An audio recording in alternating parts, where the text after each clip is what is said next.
Rev up your engines! This is Matt Blaster 14. Would a 1983 Mercedes Benz 300 Turbo make a good first car? My grandmother offered me hers. I'm wondering if it'd be a good idea. It does have some minor problems. Okay, in the 80s, I used to work on a lot of those things.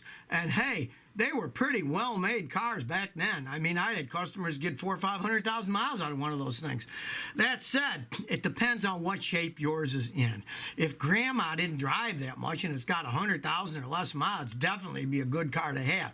But if you know anybody like me who understands diesels, have them look at it first, because they might say, oh, the engine or the transmission's going out would cost you thousands and thousands. You wouldn't want to get it. But if it's in good running condition, it can make a decent car to drive around, especially a first car. You're getting it for nothing, so and they're safe too. They're like tanks. If you hit something or get hit, you're not going to have any problems. So if you never want to miss another one of my new car repair videos, remember to ring that bell.